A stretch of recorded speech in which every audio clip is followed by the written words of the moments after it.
Hello everybody, welcome back to my sunroom here on this beautiful day in August in East Tennessee. I hope you all are having a wonderful summer and the bellinas have really appreciated all of the summer heat.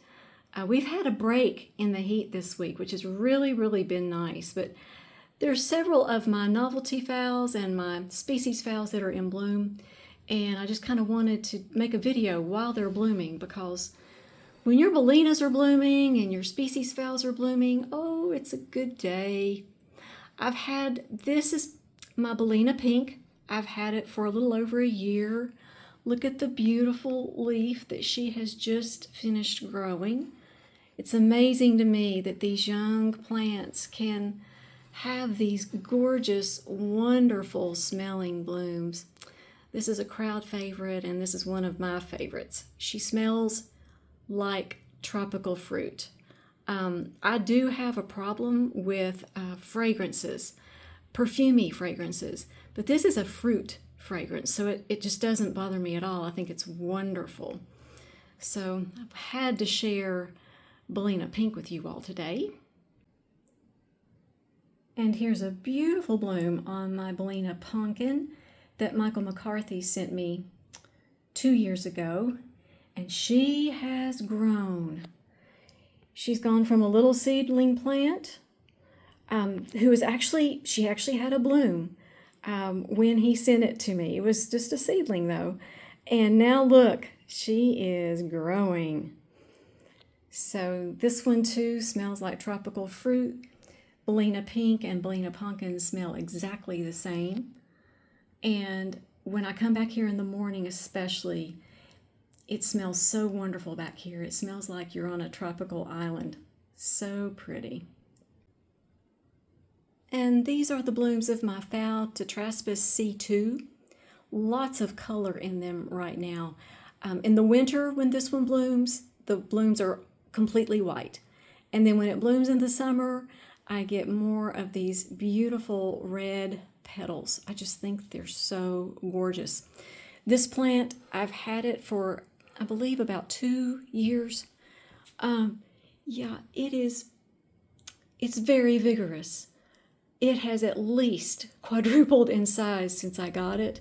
This is its latest leaf. Look at how glossy and pretty the leaves are.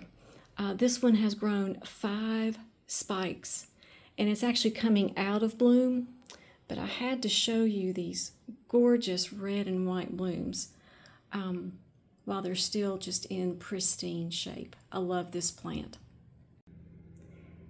And this is my GZAAS Rainbow, which is a primary hybrid. Its parents are Phal amabilis and Stobardiana. Absolutely beautiful. This one smells like lemons to me, exactly like what you would think these blooms would look like. Actually, this is one spike that has bloomed prolifically, and it still has, as you see, some buds to go. It actually had a secondary spike, and about the time that those buds formed was when we had a really cool spell back in May, and all those buds blasted. But this spike has really made up for it. These blooms are just they are just so pretty. They're the color of lemons, and the lip looks like grapefruit to me, the color of grapefruit. So I enjoy this plant so very much. And can you believe that Phal Purple Dust just came out of bloom about 6 weeks ago, and she has thrown up another spike? She blooms very early in the year. Her parent plant is Phal Shirleyana, and you can tell, look at these blooms, they look very Shirleyana-like. They're the same color.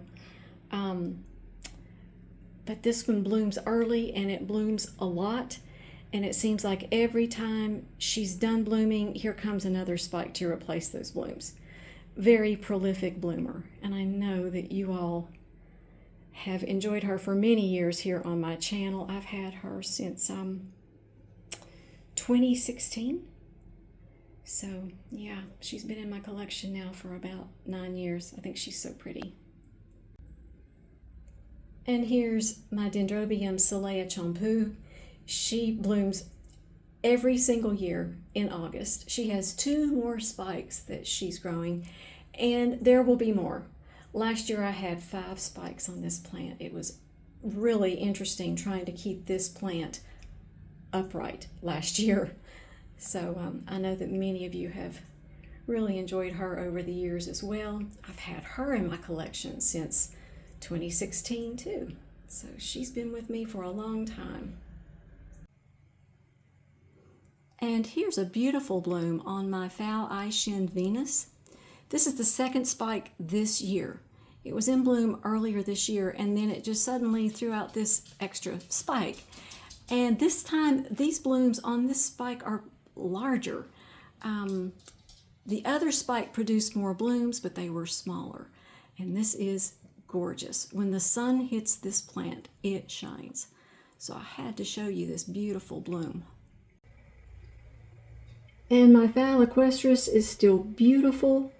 These flowers last a long time, and as you see, I still have a lot of buds on this spike. She just keeps elongating that spike.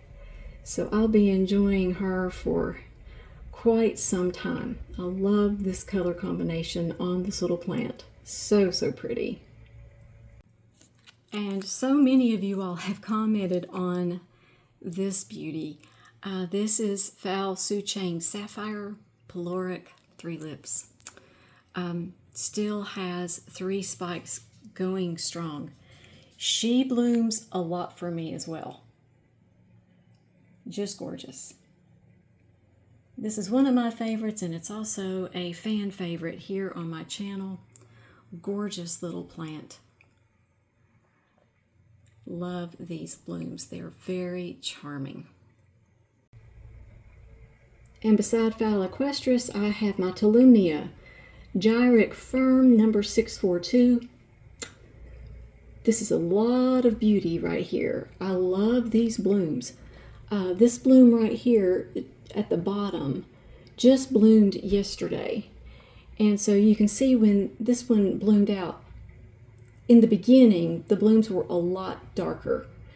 But you can't say that they've actually faded. They just turned this very nice shade of a lighter pink with all these freckles. I think that is such a pretty plant. And also Tumnia Gyric Flyer Cardinal Bird is in bloom again. This one blooms a lot for me.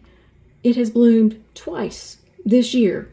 So the plant is kind of small, but it blooms often.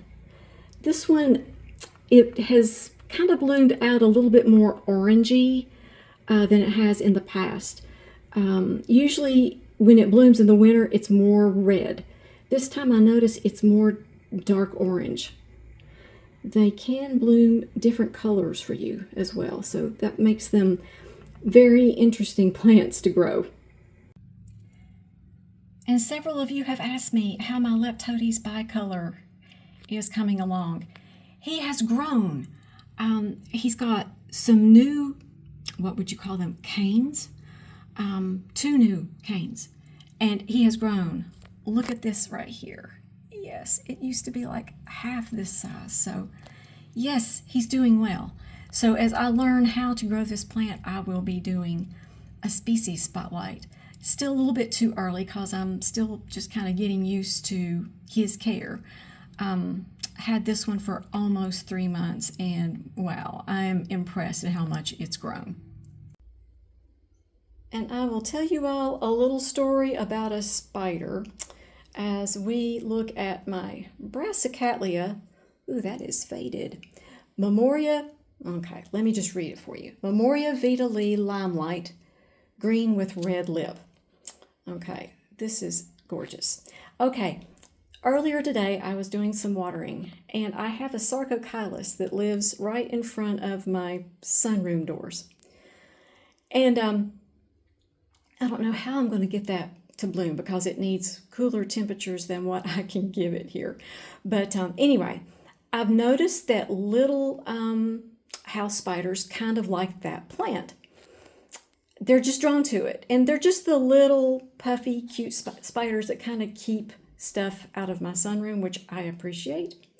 So today I was cleaning the spider webs off of the pot, and out jumps a brown recluse spider.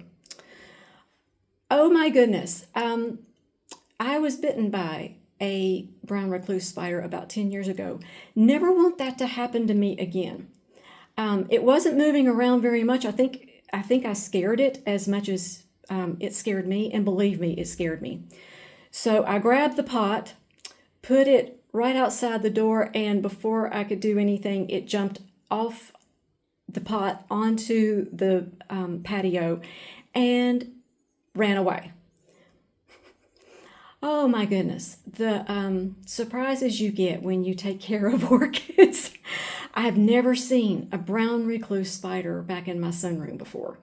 The little puffy, cute spiders, the ones that, they do a lot of benefit to your grow space actually, but I've never had a brown recluse spider. Don't want one ever again. So I hope that one goes and tells its friends, you are not welcome in that sunroom. Yes. So I just had to share that little story with you because, oh my goodness, I don't ever want that to happen again.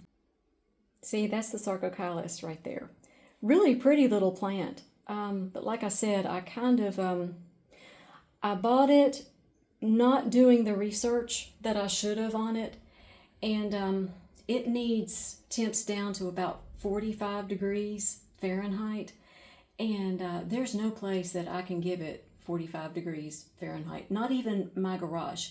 My garage only gets down to about 55, even on a really cold day. So I'm going to have to plan on what in the world I'm going to do with this little guy, because the blooms are beautiful.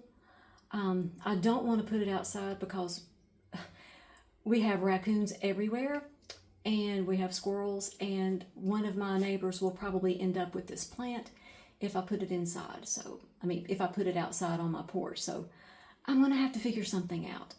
I would really love to show you all some Sarcoyus Fitzgeraldi blooms, but we'll see what I can come up with. And I want to thank everybody for watching. Thank you for listening to my scary spider story. I think I'm over it now since I've talked about it. I'm just going to be very careful when I'm cleaning up that plant. I'm probably going to use some gloves. So before I end the video, I'd love to say the blessing over you, your families, and your plants. May the Lord bless you and keep you. Make his face shine upon you and be gracious to you. May the Lord turn his face towards you and give you peace. You all make it a great day. We'll talk to you next time.